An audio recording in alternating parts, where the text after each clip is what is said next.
Bonjour à toutes et à tous, soyez les bienvenus chez l'écrivain, le podcast où l'écriture est à portée de votre main. Je suis Maude et comme chaque semaine, je réponds à une question que vous m'avez posée sur les réseaux sociaux et qui concerne l'écriture.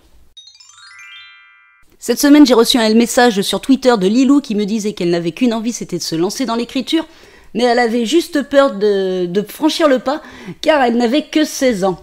J'ai envie de te répondre, Lilou, franchement, que tu aies 16 ans ou 90 ans, il n'y a rien qui t'empêche de te lancer dans l'écriture. On a toujours quelque chose à dire, que ce soit une histoire à raconter, que ce soit sa vie à raconter, tu n'as pas à hésiter à te lancer. Après, tu verras plus tard si tu as envie de te faire éditer ou d'auto-publier ton livre, mais en attendant, juste si on prend le fait de se lancer dans l'écriture, n'hésite pas, ce n'est pas parce que tu as 16 ans que tu serais moins crédible que quelqu'un d'autre. L'âge n'a rien à voir dans l'écriture. On peut avoir énormément de choses à dire quand on a que 16 ans, qu'on n'est encore que des ados, et avoir que des banalités quand on est une personne accomplie dans la vie. Donc Lilou, je te conseille de te lancer dans l'écriture. Après, si tu as peur également de la critique ou du regard des autres, peut-être devrais-tu éviter d'en parler à ton entourage pour commencer. Peut-être devrais-tu ne pas divulguer à tes amis que tu te lances dans l'écriture. Ça peut leur paraître une lubie passagère ou étrange.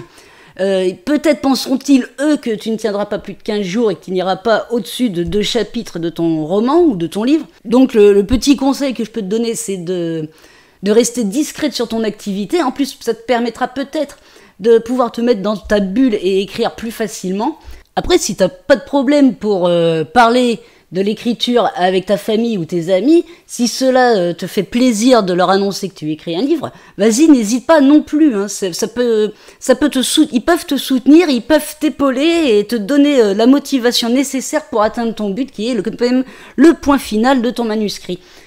Donc en un mot, Lilou, n'hésite pas, fonce, lance-toi dans l'aventure qu'est l'écriture, prends ton temps, écris ce qui te fait envie, écris comme tu le sens, et laisse-toi porter par tes mots.